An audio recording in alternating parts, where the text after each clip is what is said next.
حضرت آدم اور حضرت حوا علیہم السلام جنت کے باغ میں ٹہل رہے ہیں. امام جعفر الصادق فرماتے ہیں کہ حضرت جبرائیل آئے, عرض کرنے لگے کہ اے آدم, اے حوا, میں تمہیں ایسی چیز نہ بتاؤں جس کے بارے میں تم نے آج تک نہ سنا ہو. وہ کہنے لگے اللہ رب العزت نے ہمیں ہر چیز کا علم عطا کر دیا, 7 لاکھ زبانیں اللہ نے ہم کو عطا فرمائی ہیں, ہم سے کیا چھپا ہے؟ کہا کہ ایک چیز ہے جو آج تک اللہ تعالیٰ کے نور کے پردوں میں چھپی ہوئی ہے, آج حکم ہوا کہ تمہیں بتا دوں. کہا کہ ٹھیک ہے چلو. جنت میں ایک محل کی طرف لے گئے جو یاقوت و زبرجد کا بنا ہوا ہے, یاقوت و زبرجد کا بنا ہوا ہے, اور فرشتے جن کے اطراف کھڑے ہوئے ہیں. حضرت آدم حضرت حوا کو لے کر وہ محل کے اندر گئے تو نورانیت کا یہ عالم تھا کہ آنکھیں ماند پڑ رہی تھی. وہ محل کے بیچوں بیچ ایک تخت ہے, تخت کے اوپر ایک قبا ہے, قبے کے اوپر ایک نورانی چہرہ چمک رہا ہے, قبا کے اوپر ایک نورانی چہرہ چمک رہا ہے. سرکار بندہ نواز فرما رہے ہیں, سرکار بندہ نواز فرما رہے ہیں کہ نورانی چہرہ چمک رہا ہے. حضرت آدم علیہ السلام, حضرت حوا نے حضرت جبرائیل سے پوچھا کہ جبرائیل اتنا حسین و جمیل چہرہ کس کا ہے؟ نہ بارے میں کسی سے سنا اتنی نورانیت والا چہرہ بھی دیکھا ہے. حضرت جبرائیل نے عرض کیا کہ یا اے آدم صفی اللہ, اے حوا, یہ سیدہ فاطمہ بنت محمد چہرہ ہے, یہ فاطمہ بنت محمد کا چہرہ ہے, اور اے آدم ان کے اعلیٰ آج دیکھ رہے ہو یہ محمد الرسول اللہ کا نور نظر آ رہا ہے, اور ان کے گلے میں جو آپ گلو رہے ہو وہ علی المرتضیٰ کا نور ہے, جو اس چہرے کے کانوں میں 2 بالیاں ہیں, ایک حسن کا نور ہے ایک حسین کا نور ہے, ایک حسن کا نور ایک حسین کا نور. اب حیران ہے چہرہ دیکھتے ہوئے. کہا کہ آدم چہرہ ہی دیکھ رہے ہو, اوپر بھی دیکھو کچھ لکھا ہے, اوپر دیکھو کچھ لکھا ہوا ہے.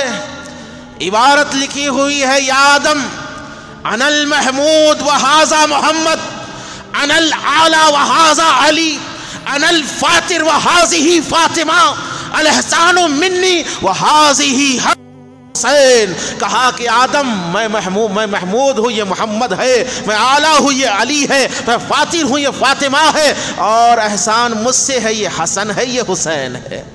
کہا کہ آدم یہ شعروں کو یاد کر لینا, کام آئیں گے. کیا کہا؟ ان اشعار کو یاد کر لینا, یہ لائنز کو یاد کر لینا, برے وقت میں کام آئیں گے. کہا کہ برا وقت کب آئے گا؟ ٹھیک ہے یاد کر لیتے ہیں. اب جب اللہ کی مرضی ہوئی حضرت آدم زمین پر آئے, 350 سال تک روتے رہے. کب تک روئے؟ 350 سال تک روتے رہے. اب مولانا آپ کو 350 سال رونے کی روایت تو چیخ چیخ کے سنائیں گے, لیکن بیک گراؤنڈ نہیں بتاتے, بیک گراؤنڈ نہیں بتاتے. مولانا آپ کو اصحابی کالنجوم والی حدیث تو سنائیں گے, لیکن حدیث سفینہ میری اہل بیت نوح کی کشتی کی طرح ہے وہ حدیث نہیں بتائیں گے. مولانا آپ کو تمام صحابہ کی فضیلت بتائیں گے, ہر صحابی کی جوتیوں پر ہمارے ماں باپ قربان, ہماری گردنیں قربان ہوں, ہم اہل سنت والجماعت ہیں, یہ سب آپ کو بتائیں گے یہ مولوی, لیکن اہل بیت کی شان نہیں بتائیں گے. ممبروں پر چڑھیں گے, بولے زکوٰۃ کی یہ فضیلت ہے, طہارت کی یہ فضیلت ہے, یہ اینٹ کے ڈھیلے کی یہ فضیلت ہے, مدرسے کی یہ فضیلت ہے, مدرس کی یہ فضیلت ہے, چندہ دینے کی یہ فضیلت ہے, یہ تمام بتائیں گے, لیکن آل رسول کی عظمت نہیں بتائیں گے. کیوں؟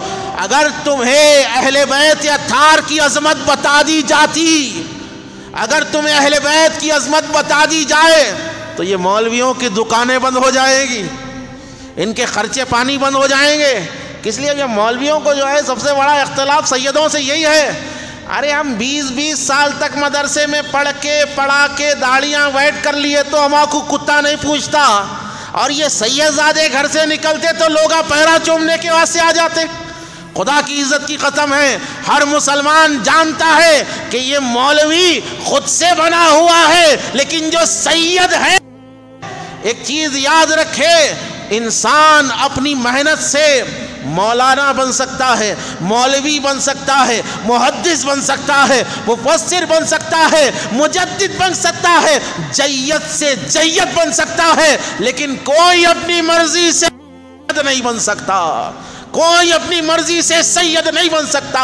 سید بنتا نہیں ہے، پیدا ہوتا ہے، سید پیدا ہوتا ہے۔ سید کون؟ جس کی رگوں میں سیدہ فاطمہ کا خون ہو۔ سید کون؟ جس کی رگوں میں مولا علی شیر خدا کا خون ہو۔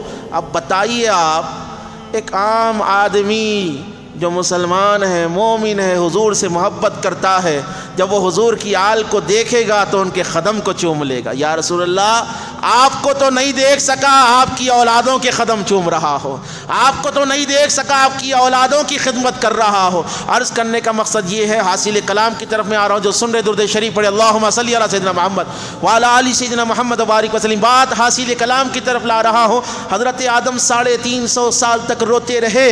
روایت ادھر ادھر کی نہیں لے رہا ہوں، سرکار بندہ نواز کی لے رہا ہوں۔ ایشیا کی سب سے بڑی گنبد سرکار بندہ نواز کی ہے نہیں ہے؟ ایشیا میں درگاہوں میں سب سے اونچی، سب سے بڑی گنبد سرکار بندہ نواز کی ہے، اور شہنشاہ دکن آپ کا لقب ہے، شہنشاہ دکن آپ کا لقب ہے، شہباز دکن آپ کا لقب ہے سرکار بندہ نواز کا۔ اور دنیا تصوف میں سرکار بندہ نواز وہ شان رکھتے ہیں کہ کوئی آدمی بندہ نواز کو سمجھے بغیر تصوف کی راہ پر نہیں چل سکتا۔ وہ ذات اقدس فرماتی ہیں 350 سال تک آدم روتے رہے۔ اب آپ کو معلوم ہونا چاہیے، جو نبی ہوتا ہے نا، وہ مستجاب ہوتا ہے۔ مستجاب یعنی جو نبی دعا کر دے اللہ سن لیتا، انکار نہیں ہوتی۔ نبی مستجاب ہوتے، نبی دعا کرتے کہ اللہ قبول کر لیتا، اتنا خاص مسئلہ۔ لیکن 350 سال تک اللہ نے کیوں نہیں سنی؟ 350 سال تک اللہ نے آدم کی کیوں نہیں سنی؟ رحمان کہہ کر پکارا پھر بھی نہیں سنی، رحیم کہہ کر پکارا پھر بھی نہیں سنی، ستار کہہ کر پکارا پھر بھی نہیں سنی، غفار کہہ کر پکارا پھر بھی نہیں سنی، ارحم الراحمین کہا پھر بھی نہیں سنی، کیونکہ اللہ بتانا چاہتا ہے کہ اے آنے والی نسل و آدم، دیکھو تمہارے باپ آدم کی دعا کس کے وسیلے سے قبول ہو رہی ہے؟ تمہارے والد کی دعا جس کے وسیلے سے قبول ہوگی، انہی کے وسیلے سے دعا مانگو تو ہم دعا قبول کریں گے۔ اور اللہ عظمت دکھانا چاہ رہا ہے اہل بیت اطہار کی۔ حضرت آدم 350 سال تک روتے رہے، سجدے کی حالت میں ہے، رو رہے ہیں۔ ایک دم خیال آتا ہے کہ میں جنت میں ٹہلا کرتا تھا، کتنے اچھے دن تھے۔ وہ اچھے دنوں میں وہ دن یاد آ گیا کہ باغوں میں ٹہل رہا تھا، حضرت جبرائیل آئے تھے، ایک مقدس چہرہ دکھائے تھے، کچھ اشعار پڑھائے تھے اور کہا تھا یہ یاد رکھ لینا کام آئیں گے۔ حضرت آدم نے سوچا کہ اس سے برا وقت اور کیا ہو سکتا ہے۔ اب تک دعا چل رہی تھی، اللہم اغفر لی، اللہم اغفر لی، اللہم اغفر لی، مولا مجھے معاف کر دے، مجھے معاف کر دے، مجھے معاف کر دے۔